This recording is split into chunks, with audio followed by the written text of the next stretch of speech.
Jangan sampai dementor-dementor, jin ifrit, tuyul-tuyul menguasai Indonesia. Alumni UGM yang pernah melegalisasi ijazah, tolong diposting.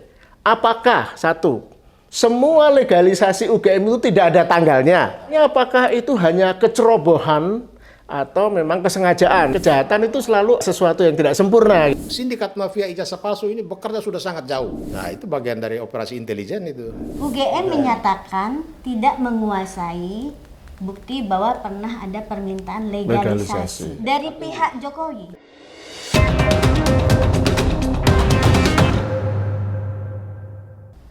Netizen ini istimewa sekali ya, luar biasa hari ini. Ini kalau lihat semua di sini, pertama adalah narasumbernya agak banyak.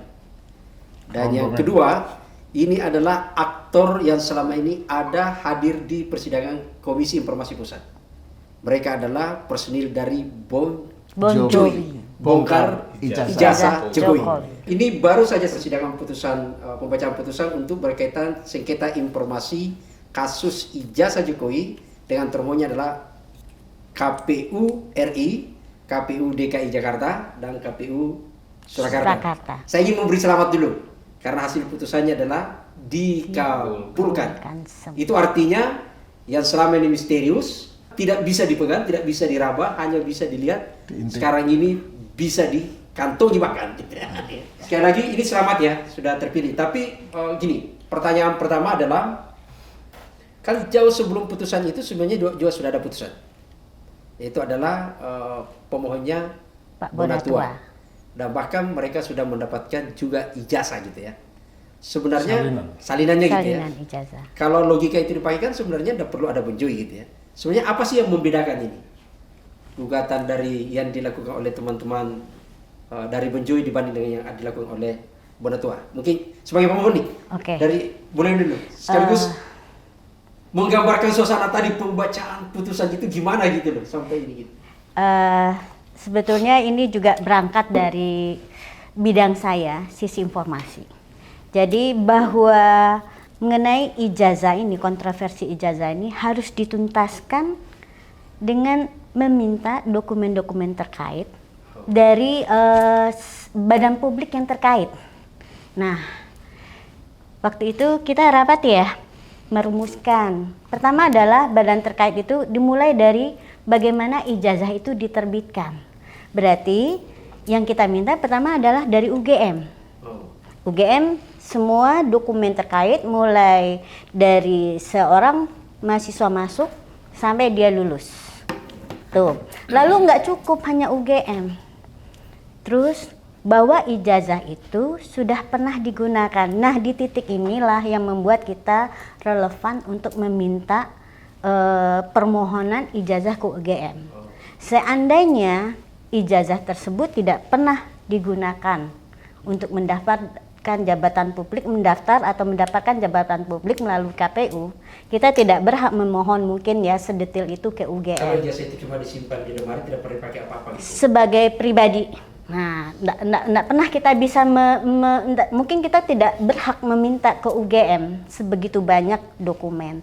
Jadi permintaan kita ini adalah saling mengkonfirmasi antara apa yang kita akan dapatkan dari setiap badan publik tersebut.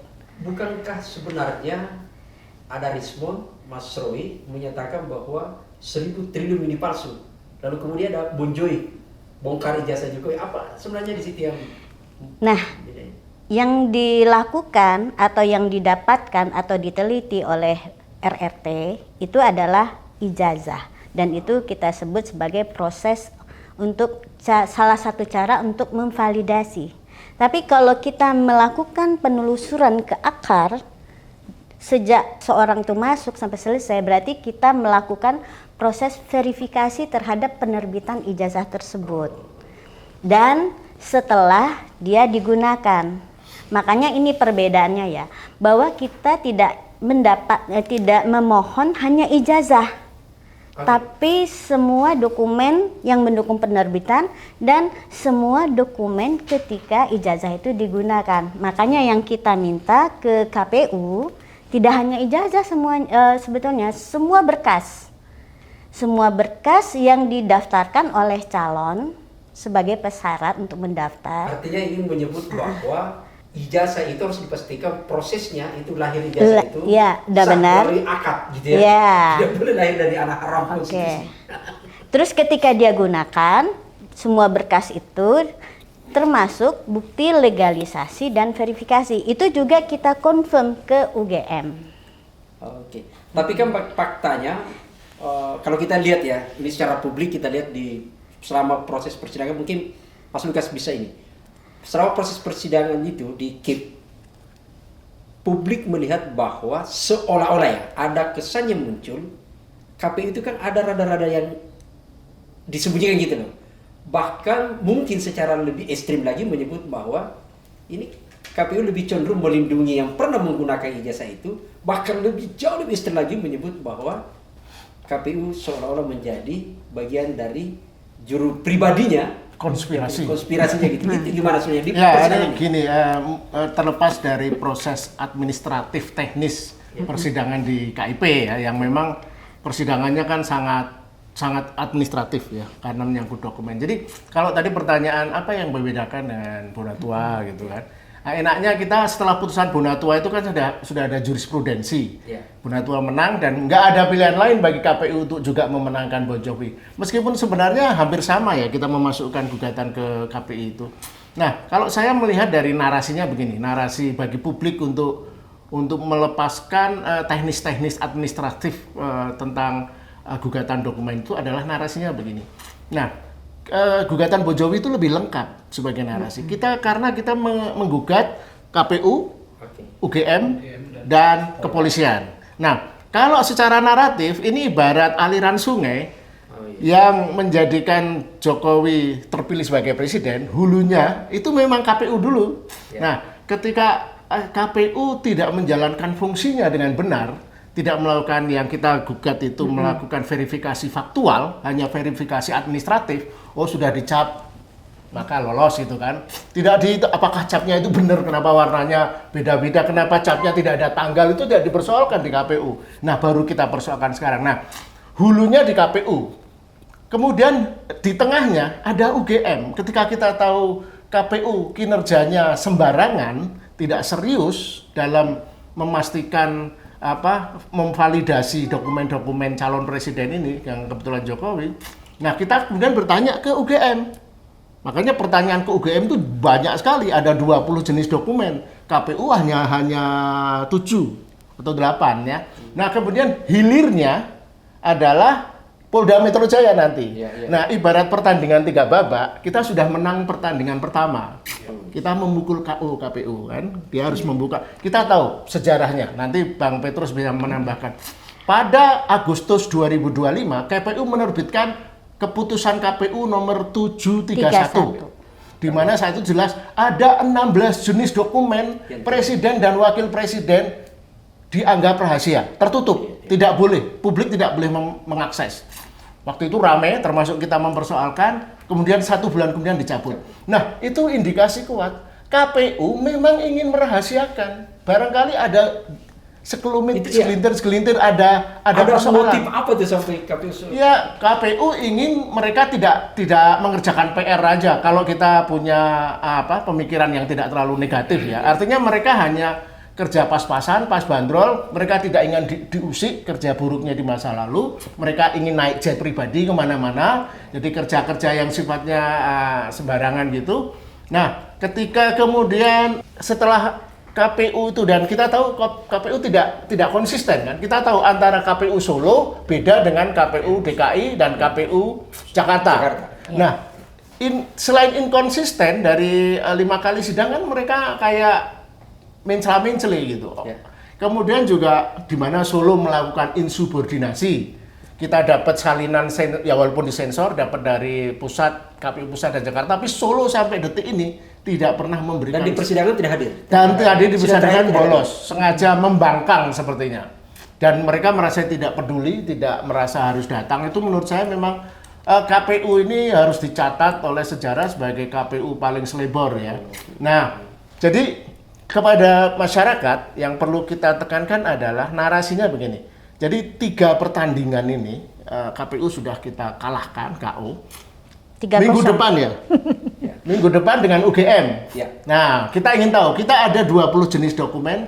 Bagaimana kita masih respect ya dengan majelis komisioner ini, apakah mereka setangguh ini dalam memutuskan dengan UGM? Karena ini lebih kompleks nih dengan UGM, karena menyangkut kredibilitas universitas besar, menyangkut asbabun nusul ijazahnya, dan UGM seperti kita alami dalam persidangan, begitu berkelindan tidak ingin kooperatif sama kali sampai detik terakhir. Setelah 2 kali PR-nya tidak dikerjakan, PR pertama adalah uji konsekuensi dia tidak mengindahkan KPI kan, tidak menggunakan orang independen.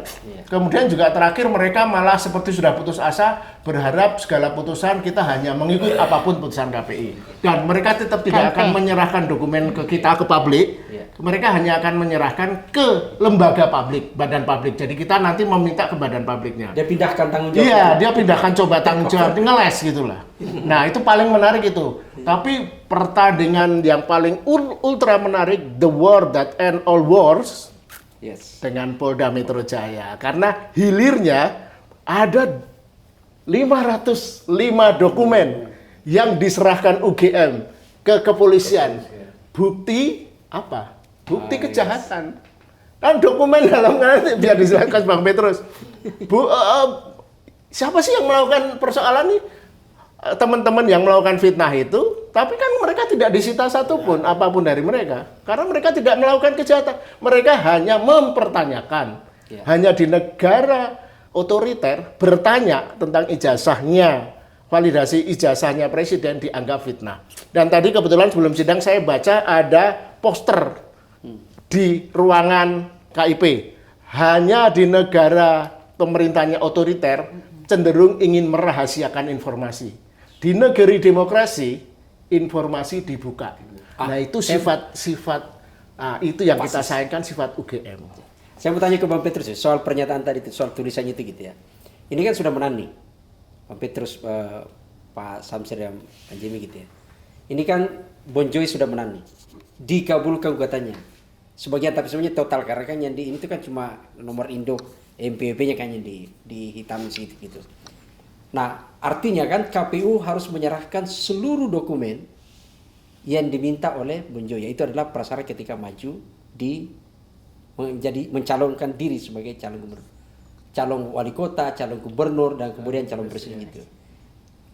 Saya bertanya ke Bang Petrus dan yang gitu ya. Kalau misalnya apa konsekuensi kalau ternyata itu tidak diserahkan? Itu pertama. Yang kedua, dari titik yang dokumen-dokumen itu sebenarnya dengan fakta persidangan, apa titik mana yang paling krusial yang dibaca oleh Bang Petrus bahwa sebenarnya dalam ijazah ini ada pasal yang membuat orang bertanya apakah iya benar ini ijazahnya atau tidak?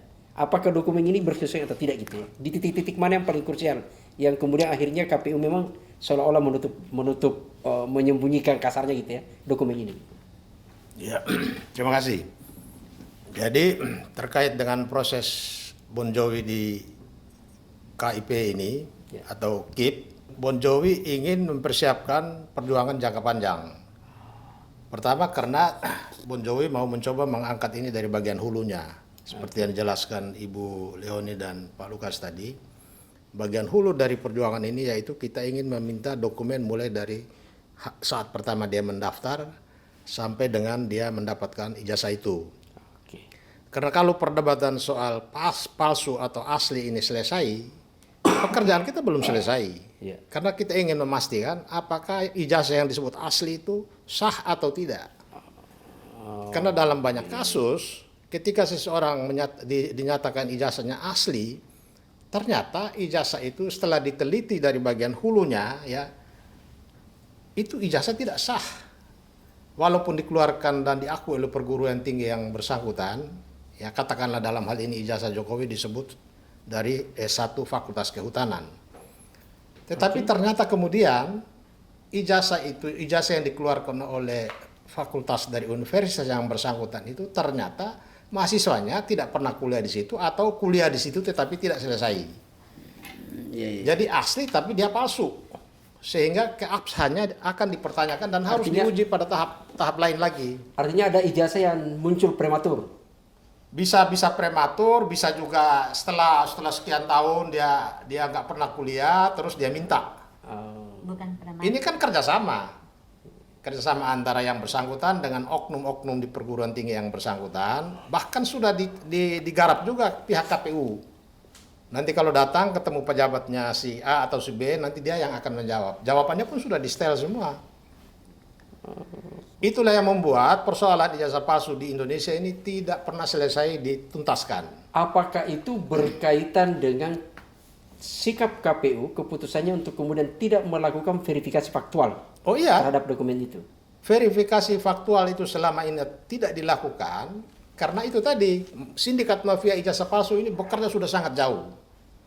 Mereka tidak hanya berhubungan dengan orang-orang yang mencetak ijazah, tapi juga mereka menggarap institusi di mana proses verifikasi ijazah ini berjalan. Sudah jadi jaringan mafia, Sudah jadi jaringan sudah jadi mafia. industri.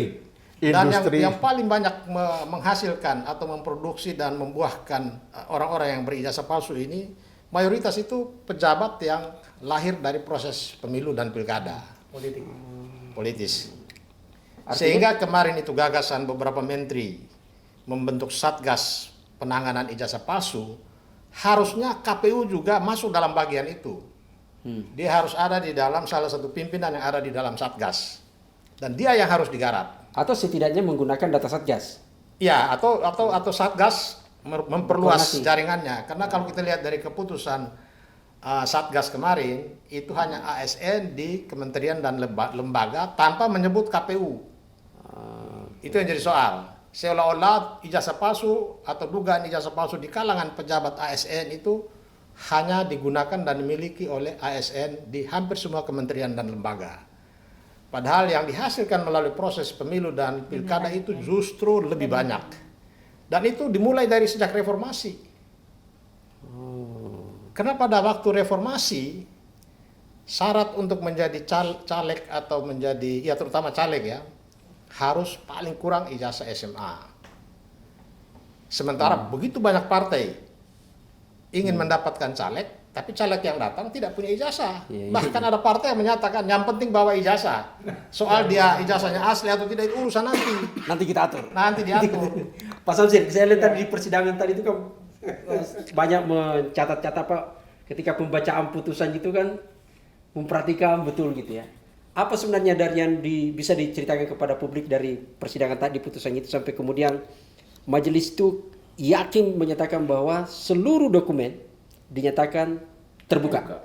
Jadi seluruh dokumen itu dinyatakan terbuka. Bahkan dia langsung.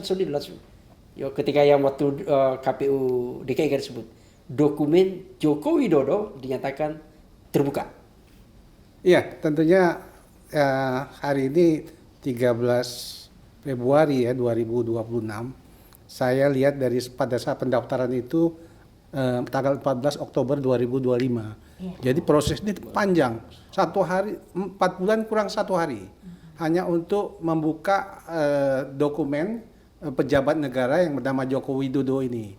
Nah tentunya juga pada saat persidangan yang sampai 5 kali itu sebenarnya berusaha untuk mereka, baik KPU Surakarta, KPU DKI, KPU Pusat, mempertahankan. Sampai ada istilah, saya juga agak heran, majelis hakim itu melakukan pemeriksaan setempat. Ya. Ya kan? Melakukan pemeriksaan setempat untuk memastikan betul sebenarnya itu ibaratnya dalam arti dia melakukan pemeriksaan tanpa melewati kita yang melakukan pemohon. Tidak melakukan pemohon atau mereka datang sendiri. Nah, itulah setelah itu sidang yang keempat, setelah itulah mulai terbuka.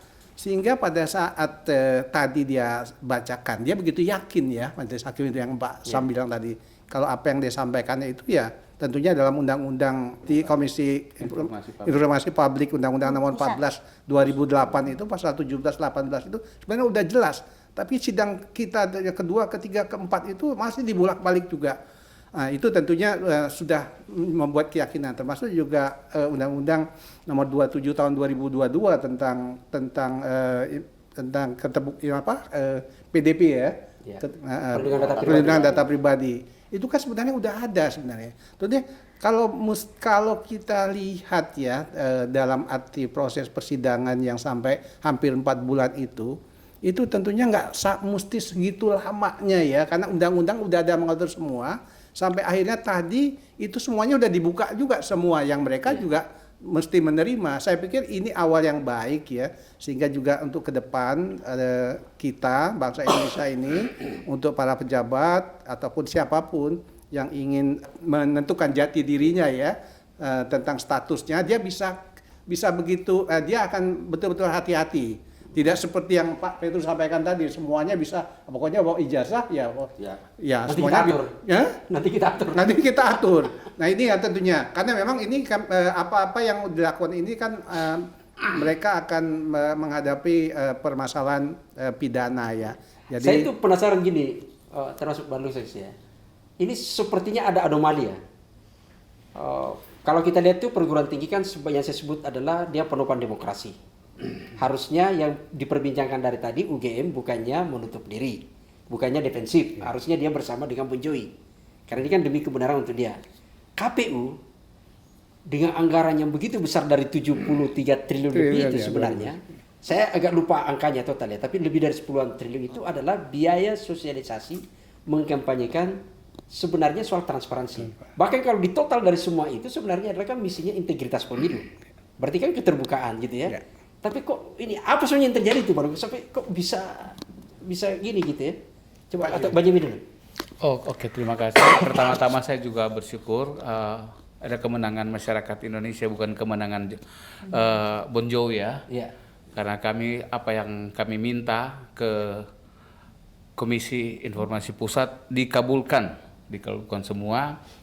Dan tadi yang sangat saya mau ini bahwa KPU dari Surakarta tidak gentle. Memang kami lihat waktu sidang-sidang yang ada, mereka sangat tertutup, memaksakan bahwa itu tidak terbuka.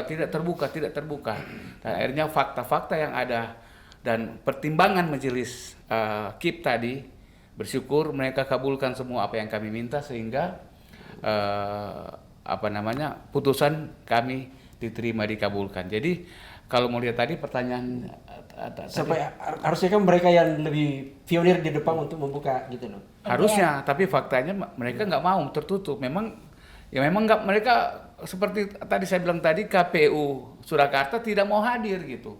Mereka yang paling ngotot akhirnya, sehingga majelis hakim yang kemarin sebelum sidang terakhir katakan, ngapain lagi kita sidang ini, sudah semua informasi KPU pusat sudah ada. Salah satu putusan dari amar putusan yang dibacakan majelis itu adalah menyebut bahwa dikabulkan sebagian yang dikabulkan.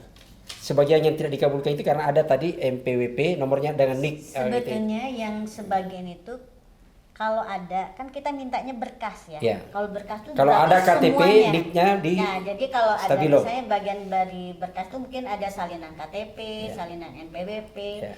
Itu pun juga dibuka, tapi yang ditutup hanya nomor induk kependudukan. Yang saya penasaran itu yang kedua, Bu.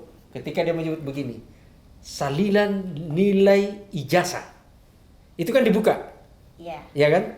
Artinya kan nanti kita bisa dapat dong gitu ya. Di dalam dalam salinan ijazah ada, ya. terutama kan kita memang meminta tuh tidak hanya ijazah S1 ya. Iya. Bahwa yang dalam berkas itu pasti ada ijazah SMA, karena itu syarat wajib. Dan di ijazah SMA biasanya ada nilai. Maksud saya ini kalau ini konsisten dengan UGM nanti, karena Jokowi menyebut di tahun 2023, 13 Februari ya, itu ada forum dia menyebut IPK saya di bawah 2. Terus Bu Opa, rektor menyebut 2,5 gitu ya. Tidak konsisten. Kalau ini dibuka nanti, kan harus dibuka nih gitu ya. Iya. Tapi pertanyaan saya sederhana, selain itu, kemudian dengan, ini sebagai pemohon nih, dan kita semua yang menghadiri persidangan. Kalau itu KHS kan di situ nilai, di KHS itu kan, KRS apa semua belum dibuka lah KRS gitu ya. Nggak tahu ada atau tidak. Kalau nilai itu diminta dan itu kan harus dikabulkan gitu ya. Apakah beliau yakin bahwa semua KHS itu akan ada, nilai itu akan terpenuhi kira-kira? Bisa tidak dipenuhi? Akan dinyatakan sebagai. Apakah itu tersaji nanti kalau itu diminta nilai itu? Terbuka, ya? Kan dinyatakan terbuka nih tadi. Meskipun udah UGM kan belum kan gitu. Kalau itu misalnya ternyata sama putusannya di UGM, bahwa nilai itu juga bisa kita minta gitu ya. Kira-kira ada nggak dokumen itu tersaji nanti dari UGM? Kalau dari mana kita tahu? Yang kita tahu itu adalah dari serah terima dokumen yang diserah terimakan UGM ke Polda. Itu sebetulnya yang ada pun juga hanya 8 semester yang tidak ditutup. Hanya 8 semester. 8. Padahal itu 100. 1 tahun kan 2 semester. Ya. Berarti cuma 4 tahun kuliah ya? Ya. Pintar loh ya. Nah, jadi itu. Tapi KRS sudah ya dinyatakan tidak punya. Jadi fakta di persidangan, Ya. KRS tidak punya, KHS 8 semester itu ada di Polda. Oke. Oke. Terus yang juga tidak ada laporan KKN. Kemudian yang juga tidak ada bukti permintaan legalisasi. Itu Oh ya. tidak ada loh. Dan bukti permintaan verifikasi. Ini kan yang paling fatal nih yang dua ini, karena ini menyangkut ketika ijazah itu digunakan. Oke. Dan itu kan UGM KPU kan? KPU menerima dokumen itu fotokopian Enggak, tuh. ini yang UGM nih. UGM. Oke. Oke, UGM kan? Ya. Kan tadi Bang Sam nanya apakah UGM bisa menyediakan nilai itu kan tercantum di KS, apakah akan diberikan gitu Ya. kan? Kalaupun diberikan cuma ada 8 SKS. 8 SKS. 8 semester. Ya. 8 semester. 8 semester berarti cuma 4 tahun gitu. Dan itu ada di dalam katanya bukti nilai yang diserahkan untuk SK Yudisium Sarjana Muda. Untuk SK Yudisium Sarjana, tapi hanya 8 semester. Kan karena kita kan minta transkrip. Ya. Nah, kita minta juga transkrip karena transkrip itu adalah berarti semua semester sudah dilalui oleh seorang mahasiswa, termasuk di dalamnya adalah nilai KKN dan nilai skripsi. Oke. Nilai tugas akhir. Saya kembali ke KPU ya. Jadi kan misal ini kan sudah seluruh dokumen yang dijadikan prasyarat ketika mendaftar. Ya, termasuk ijazah SMA. Termasuk ijazah SMA gitu ya. Kalau itu di KPU RI, kalau di DKI semua gitu. Di KPU DKI saya pernah melihat itu termasuk ijazah SD, SMP, SMA dan dengan S1.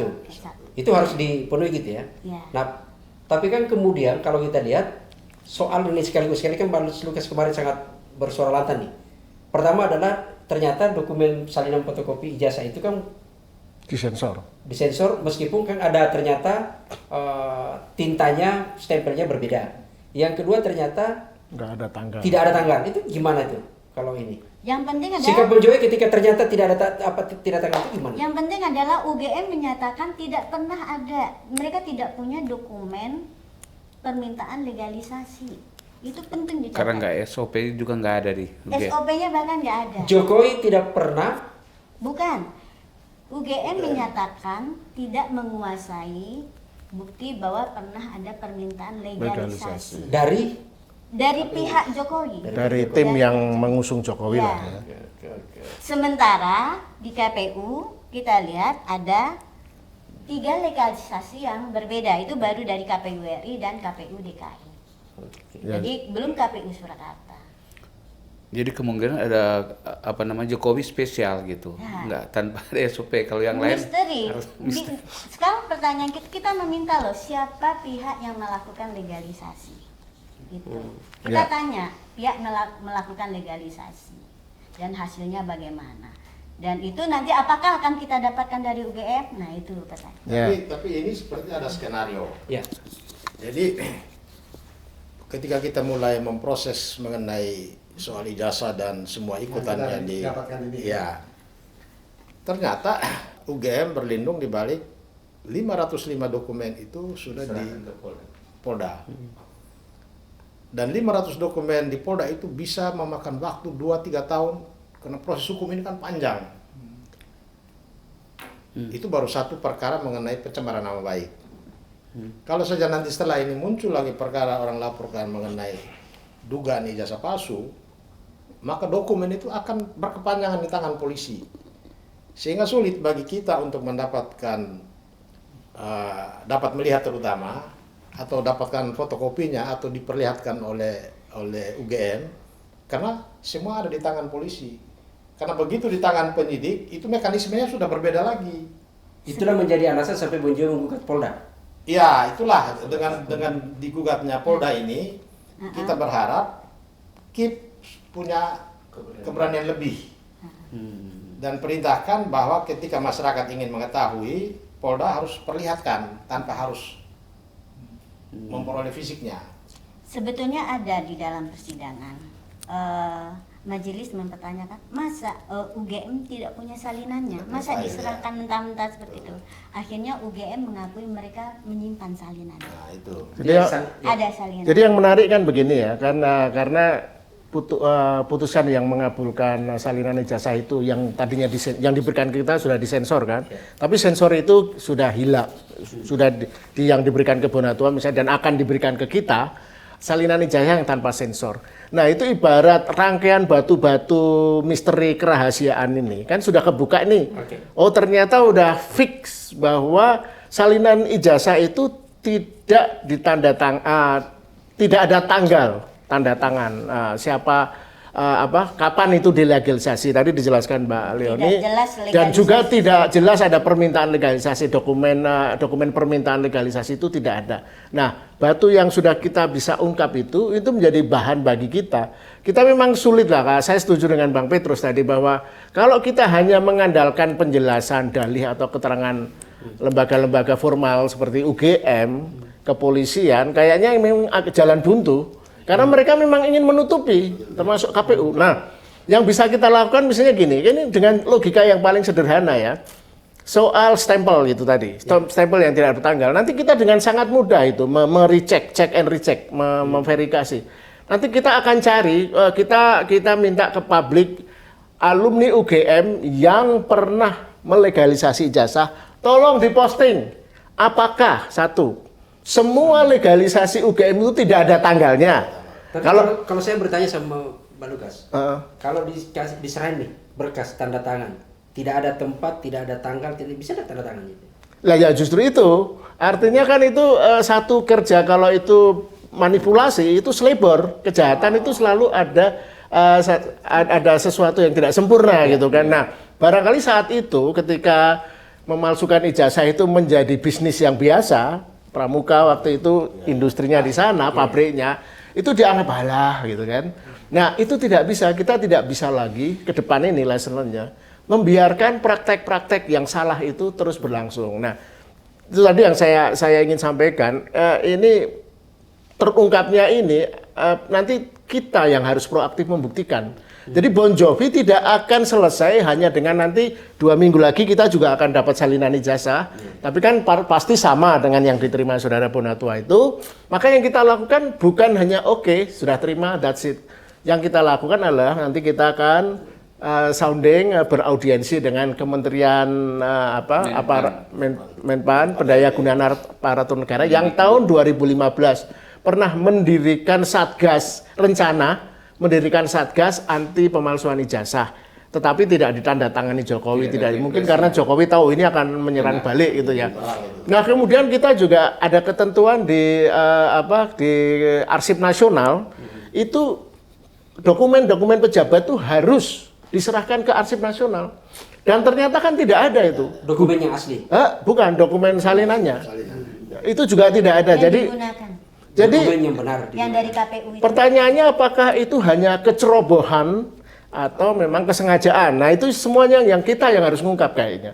Kita tidak bisa mengandalkan pemerintahan saat ini ya, yang berlanjut dari era Jokowi ini untuk mau secara jujur, secara terbuka untuk membuka ini, karena ingin menutupi semuanya, menutupi dalam arti ya ingin hal ini tidak terungkap karena tahu itulah praktek yang selama ini terjadi. Nanti Bang Petrus bisa menjelaskan Satgas kan itu.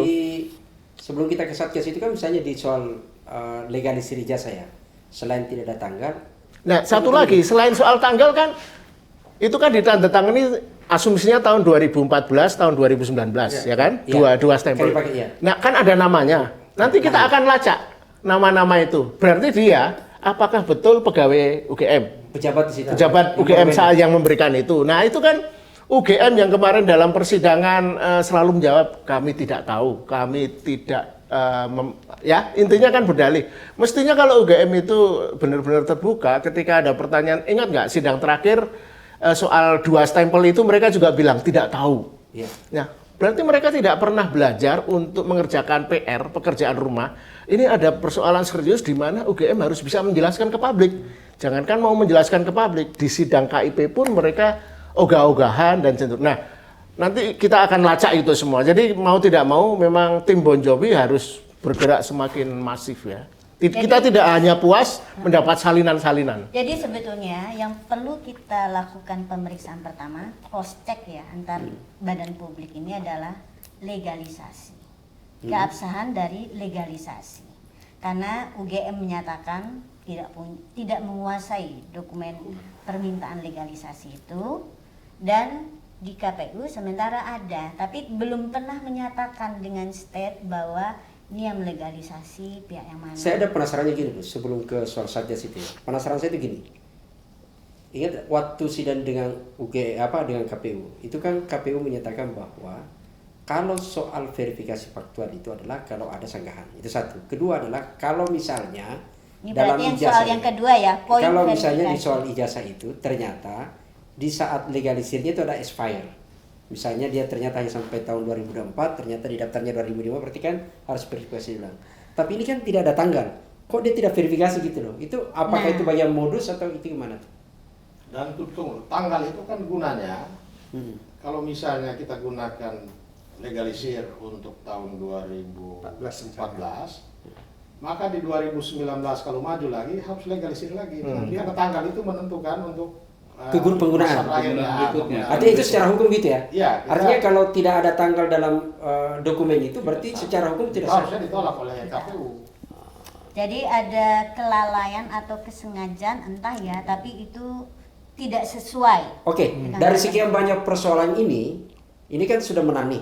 Artinya seluruh dokumen-dokumen yang sangat misterius ini akan diperoleh. Langkah berikutnya nih berkaitan termasuk dengan Satgas yang ini. Ya, tentunya saya mau juga ingin menyampaikan kalau kita kan baru diputuskan kalau permohonan kita dikabulkan ya. Sementara bukti fisik kalau apa yang akan kita dapat tadi ya itu baru berdasarkan ya dari informasi kita dari yang sebelumnya ya. Nah, tentunya kita lihat juga nanti itu. Kita pastikan kalau itu betul-betul memang tidak ada tanggal. Siapa tahu yang kita dapatkan nanti udah ada tanggal. Kita nggak ngerti juga kan. Tiba-tiba kita bicara yang nggak ada beda tanggal ya. ya. Tiba-tiba ada yang ngisi gitu Tiba-tiba, oh iya kemarin diributkan Apalagi itu. yang kita minta lebih banyak, Bang. Iya. Ya setelah mendengar podcast ini, ayo kita buat salinan yang ada tanggalnya. Yang ada tanggalnya gitu kan. Jadi memang jadi proses pun akan berlanjut mestinya. Kita mesti juga tahap demi tahap kita lakukan. Katakanlah prosesnya juga panjang, seperti saya sampaikan tadi 4 bulan baru ada Itu 4 putusan bulan ini setelah terbuka. sengketa. Kemudian kita juga akan nanti mintakan secara fisik ya, secara fisik dokumen-dokumen yang kita akan teliti lagi. Ya tentunya juga nanti akan kita mintakan para ahli ya dalam untuk meneliti ini. Karena memang dalam ijazah ini pun sebenarnya kalaupun ada teman-teman kita yang sekarang ditersangkakan ya Pak. Nah itu mereka hanya meneliti ijazah yang Salinan pernah ya. salinan oleh Salinan digital. oleh Dian Sandi. Jadi nggak ada yang lain yang mereka buktikan itu. Ada. Nanti ini pun akan kita berikan ke mereka untuk mereka teliti. Jadi saya pikir tahap demi tahap lah kita lakukan. Tapi hari ini ya kita akan mendapatkan secara fisik dokumen-dokumen yang kita mintakan sesuai dengan putusan kita dikabulkan itu Pak. Ya, saya menyambungi apa yang dikatakan Bung Lukas ini babak awal. Ada 3 babak dan babak terakhir kita akan itu dengan Polda dan paling terakhir seru. Satgas itu yang kemarin yang sudah dibuat begitu bagus, tetapi Pak Jokowi waktu jadi presiden tidak menandatangani Satgas tersebut kan ya, Kepresnya ya. Dan indikasi saya baca kemarin saya lihat di AI salah satu sampai Anies Baswedan diberhentiin jadi menteri, mungkin salah satu karena dia yang getol mengangkat ijazah palsu. Ya jadi Bon Jovi punya tugas berat, kami ini Kita tidak boleh terbuai dengan putusan yang ada tadi. Kami akan bertahap menunggu keputusan UGM dan polisi itu yang akan jadi. Kalau polisi masih lama, kalau UGM mungkin UGM, seminggu 2 minggu ke iya, depan ya. seminggu lagi. Kalau polisi baru Ya, Bapak Mei. Peter, ini menarik nih sesi yang soal Satgas nih. Karena data itu kan begini. Berdasarkan data yang tersaji selama ini bahwa jauh sebelum, bahkan sebelum Jokowi maju sebagai pejabat publik, kasus ijazah palsu itu kan sudah ada. Jadi kan Jokowi itu kan maju di tahun 2005 menjadi wali kota. Kasus ijazah palsu ini kan ya, sejak era reformasi. sudah pasca reformasi sudah ramai. 70-an sudah ramai, tapi kemudian pasca reformasi lebih brutal. Lalu kemudian terus bergerak gitu ya kasus ijazah palsu, dan kalau kita baca bahkan Polda sendiri kan pernah mengungkap tuh. Ya. Itu di Pasar Pramuka satu mesin saja itu bisa 500 lembar ijazah palsu diproduksi. Gitu. 500 lembar ijazah palsu itu di Pasar Pramuka, dan nama yang ada di situ adalah salah satunya UGM. Oke, di situ. Lalu kemudian keluarlah surat edaran. Ini saya coba sebagai remain kita punya ini. Keluarlah surat edaran gitu ya oleh Menteri Reformasi Birokrasi untuk melakukan penertiban terhadap ijazah palsu ini. Tidak selesai di situ, muncul Satgas. Hasilnya di resapel 2 ini. Itu gimana Pak Petrus ini? Ke depan Bon Jovi kira-kira gimana memposisikan ini? Jadi Bon Jovi setelah putusan dengan KPU ini, ya, atau kalau perlu kita tunggu sampai dengan putusan KIP dengan UGM ini, kita datangi Menteri PAN RB, karena dialah yang waktu itu mengeluarkan surat edaran untuk penanganan ijazah palsu ini. Kita minta supaya lembaga ini dihidupkan dan diproteksi dengan Kepres atau Perpres. Karena 21 Satgas yang dibentuk Jokowi tahun 2015 sampai 2024 itu semua dengan Kepres dan Perpres. Tetapi kenapa dalam Satgas tentang penanganan ijazah palsu sama sekali tidak ada, dan badan ini tidak jalan sama sekali. Dibatalkan ya. Ada Satgas, tapi Ngambang. Dimatikan. waktu tidak ada Satgas ada temuan. Ada Satgas? Sebelum Satgas dibentuk itu kan Menristek Dikti Nasir ya. Nasir.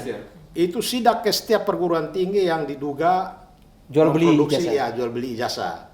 Dari situ mulai muncul desakan masyarakat supaya mafia ijazah palsu harus ditindak. Itulah lahirlah Satgas ini. Bahkan Satgas ini dibicarakan dengan Presiden Jokowi oleh Menteri Yudi Krisnadi dan Menteri Nasir. Juga Jaksa Agung dan Kapolri waktu itu. Dan mereka berjanji akan mereka tuntaskan sesuai dengan perintah Jokowi. Jokowi minta tuntaskan semua kasus ijazah palsu. Tetapi seketika itu juga badan ini tidak jalan. Oh, Jokowi pernah membuat pernyataan itu. Iya, dia minta itu penjelasan dari media dari Yudi Krisnadi di media itu.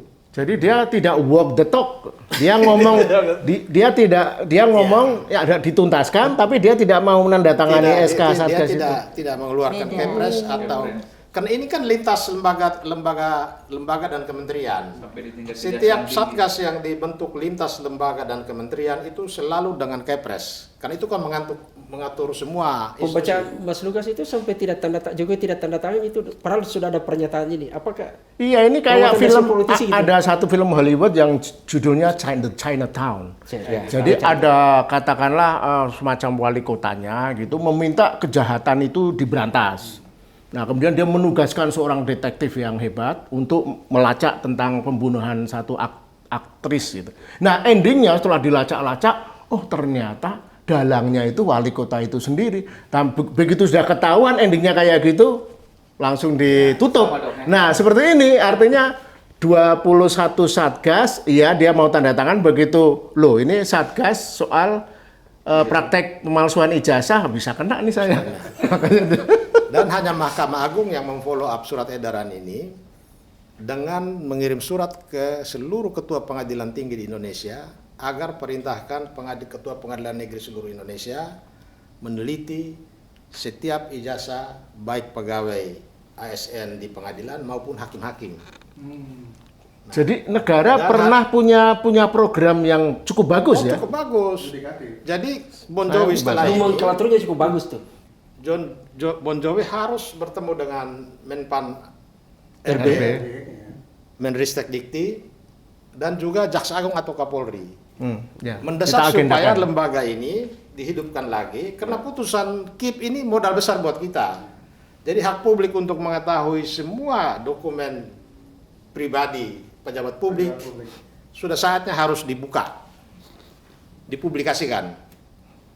Mungkinkah pada saat itu Satgas ini benar tidak bekerja, atau mereka bekerja tapi kemudian hasil kerjanya ada di institusi lain disimpan gitu? Tidak Enggak, bekerja. kan belum ditandatangani kerjanya Tidak Presiden. bekerja. SK-nya kan Bahkan tidak kasus yang ditandatangani. sempat waktu itu diungkap katanya Polda sedang melakukan penyelidikan, Ya. ya tidak jalan, Oh, langsung tutup gitu ya? tutup. Tapi kan pasar pramuka sudah kita hilang. lihat aja sikap mereka terhadap penyidikan atau penyelidikan kasus dugaan ijazah palsu Jokowi ini, baik Mabes Polri, Polda, nggak jalan semua. Tapi kayaknya Kecuali Bang laporan Petrus, Jokowi. kan Satgas ternyata tidak bekerja. Kan tadi yang saya sebut adalah 500 lembar ijazah palsu dicetak satu mesin di pasar pramuka. Satgas tidak bekerja, tapi kan pasar pramuka sudah hilang. Nah itu bagian dari operasi intelijen itu. Oke, selain tadi soal Satgas, soal ini, dalam rangka kan tadi tujuan dari Bon Jovi itu kan melakukan penelitiannya, tata kelola apa semua dan macam-macam gitu. Untuk khusus dengan KPU, karena kan kita data ternyata ada banyak bolong-bolongnya gitu ya. Tidak ada verifikasi faktual, kita juga belum tahu apakah benar ini bagian dari skenario atau apa, kita belum tahu. Itu kedepannya nih yang akan diadvokasi oleh teman-teman di Bon Jovi. Yang pertama tadi ya, saya senang bahwa kemenangan ini menjadi jurisprudensi. Jadi nanti kan sebetulnya permohonan kita itu sejak akhir Juli, Bang. Sejak Juli. Akhir Juli. Walaupun masuknya tuh Oktober 14. Nah, masuk sengketa itu Oktober, mulai sidang itu Desember dan selesai Februari. Iya. Nah, ke depan dengan kemenangan ini masyarakat yang ingin mengetahui ijazah kebenaran ya dokumen yang diserahkan oleh pejabat publik saat mendaftar atau sebagai pejabat publik mendapatkan jabatan publik itu artinya terbuka. Sehingga tidak perlu menjalani proses yang lama seperti ini. Artinya dia bisa Ya. saja itu gitu ya. Ya, itu salah satu kemenangan kita, transparansi data dari pejabat publik yang terkait dengan pencalonan atau mendapatkan jabatan. Jadi ada kemungkinan juga kita next Ya. untuk wapres kita Pak Gibran untuk kita Iya. Boleh, karena sudah ini dinyatakan kan sudah terbuka. dinyatakan putusan ini Iya. sudah. Jadi kita bisa untuk melakukan ini.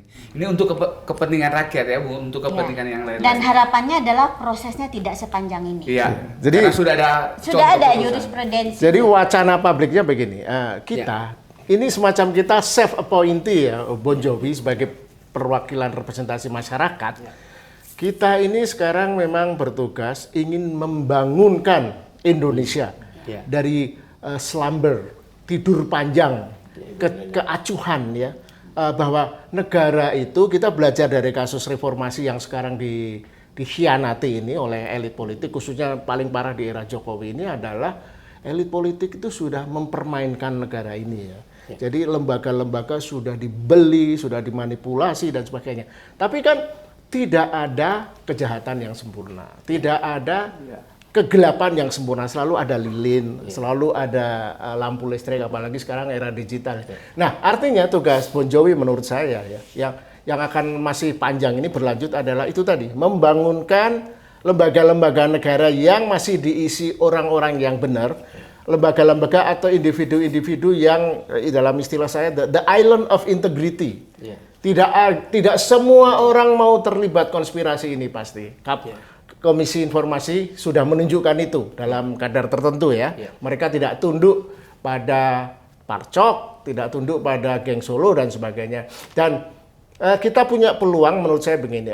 Saya menilai ya pemerintahan era Prabowo ini tidak terlalu sejauh ini ya intervensi dengan kasus ini ya, tidak berusaha menutup, tapi ini dibiarkan terus menjadi isu, dan itu karena itu juga, karena itu tidak akan menguntungkan juga untuk pemerintahan sekarang walaupun sering dianggap berlanjut. Nah, tugas kita membangunkan negara ini melalui instansi-instansi pemerintah seperti yang tadi sudah disinggung Bang Petrus, kita akan sounding ya, kita akan melakukan audiensi dengan lembaga-lembaga yang bisa kita ajak untuk menunjukkan itu, dan kita akan bisa menilai nanti. Dan KPU sedikit demi sedikit mulai kooperatif ya, walaupun terlambat dan sebagainya. Nah, kita akan bangunkan semuanya. Kita ajak mereka Sebetulnya walk the kalau talk. membangunkan realnya adalah data-data pejabat publik ya yang pernah menjadi berkas pendaftaran mereka itu tidak pernah jangan Jangan disimpan, harus jangan diturunkan. harus bisa Jadi dia diakses. tetap bisa diakses. Itulah namanya transparansi dan akuntabilitas. Iya kan selama ini ada anggarannya untuk maintenance website itu kan. Iya, itu tidak bisa jadi alasan bahwa ada perubahan sistem gitu ya, bahwa jadi datanya hilang, nggak boleh seperti itu. Iya. Karena dalam Undang-Undang Keterbukaan Informasi Publik bahwa kalau informasi itu pernah menjadi informasi publik, dia akan selamanya menjadi Terbuka ya. Jadi lesson learn-nya gini, jangan sampai pelan-pelan rezim ketertutupan, rezim kerahasiaan menguasai Indonesia ini. Kalau dalam analogi film Harry Potter, jangan sampai dementor, jin ifrit, tuyul menguasai Indonesia. Iya. Kan misalnya si jin ifrit ini sudah berhasil membeli 2 tuyul yang tadinya. Nah, artinya kita bangunkan. Ada puisinya Rendre itu. Rakyat harus dibangunkan agar negeri ini terjaga gitu. Bang Petrus, Saya boleh nambah Ya, sedikit. ya. Dalam arti ya kalau kita bicara untuk keterbukaan, tentunya sesuai dengan undang-undang ya untuk pejabat-pejabat publik itu ya memang harus terbuka setiap saat Iya. dan ada di publik. tidak ada berkala. Sehingga kalaupun ada orang yang memang menjadi pejabat publik, ada temannya yang ingin tahu sebenarnya dia itu waktu itu sama-sama saya kok mestinya habis itu DO kok bisa-bisa kok bisa jadi pejabat. Yeah. Apa benar dia itu dapat ijazah? Padahal kan waktu itu sehingga masyarakat sendiri yang bisa Masyarakat harus kritis ya. ya, masyarakat sendiri ya bisa, apalagi di zaman yang keterbukaan dan di digitalisasi seperti sekarang ini. Kita Ini harus katakan, iya. tarik garis 2026 Iya. ini tidak boleh praktek seperti masa lalu berlangsung. Betul, tertutup itu nggak boleh. Jadi semua masyarakat pun begitu mereka mesti proaktif, tetapi juga mereka juga dengan mudah untuk mengakses dokumen-dokumen yang sifatnya terbuka sebagai pejabat publik, sehingga mereka sendiri tidak perlu verifikasi. Ketika kita bersidang kemarin itu kan verifikasi dibutuhkan pada saat mereka mendaftar sebagai calon legislatif misalnya. Toh kalau nggak ada yang masyarakat yang melapor ya itu silakan jalan terus. Padahal tadi Pak Sam bilang dari 70 triliun itu 10 triliun sendiri udah termasuk untuk proses itu ya. Jadi dikemanakan juga itu uang itu Untuk dana tersebut. nyewa jet pribadi. Nyewa jet pribadi. Jadi all in. iya, jadi sehingga ke depan tadi Pak Lukas juga sampaikan 2026 dengan ada putusan ini kita mintakan kepada pemerintah semua pejabat publik itu yang namanya menempati posisi di negara ini, mereka dengan mudah untuk masyarakat untuk melihat, mengakses kebenaran daripada data pribadinya. Data pribadi, data yang menjadi informasi publiknya. Jadi ada satu kalimat, kalau ingin jadi pejabat publik pastikan masa lalumu beres. Itu betul itu. Kalau abu-abu jangan deh. Bang Jimmy dulu. Apa? Saya closing aja untuk KPU yang sudah dapat anggaran begitu besar yang diungkap oleh Pak Mahfud MD. Saya juga kaget sampai biaya esek-esek juga diberikan kepada KPU. Sedangkan Yang untuk ketuanya meminta itu data yang untuk calon yang kami minta semua alasannya nggak bisa, tertutup dan apalagi. Jadi kaget saya kemarin saya baca, saya lihat berita yang begitu spektakuler untuk KPU supaya ke depan menjadi perlu dievaluasi lah oleh pemerintah presiden sekarang supaya mumpung sekarang ada lagi evaluasi pemilihan pengurus kan, kalau bisa benar-benar disteril gitu, jangan sampai hanya untuk kepentingan 2009 untuk kepentingan presiden nanti, saya kira itu aja. Dan KPU periode ini yang banyak skandal kan, ketuanya dipecat karena kemudian ada jet pribadi itu. Ayo Bang. Baik, jadi Bon Jovi harus mendorong pemerintah dan mengajak partisipasi masyarakat seluas-luasnya supaya ke depan ini persoalan ijazah palsu ini harus menjadi prioritas. Terutama para penyelenggara negara yang masuk melalui pintu pemilu legislatif dan pemilu pilkada. Pilpres juga. Karena pemilu legislatif dan pilpres dan pemilu pilkada ini memiliki atau mempunyai sumbangsi terbesar dalam penggunaan ijazah palsu. Sehingga kita harus mendorong pemerintah membangun sistem yang baik supaya ada tahapan untuk verifikasi, validasi, autentikasi terkait ijazah yang digunakan dalam proses untuk dia menjadi orang. Tadinya tidak orang, dijadikan orang, tetapi bodong dia ijazahnya. Ini yang pekerjaan besar yang harus dilakukan Jadi oleh artinya Bon Jovi. kasus ijazah Jokowi ini masih panjang. Ijazah Jokowi ini masih panjang dan kasus ijazah Jokowi ini harus membuka mata pemerintah segera hidupkan mesin Satgas yang selama 10 tahun ini mati. Oke, terima kasih untuk semua teman-teman semua di studio gitu ya. Dan saya ingin menjelaskan satu hal, bahwa prinsip bernegara itu sesungguhnya keterbukaan bukan pilihan, tapi dia adalah sesuatu yang wajib diimplementasikan dalam rangka memastikan bahwa benar negara ini menjunjung tinggi integritas. Sampai jumpa pada edisi berikutnya.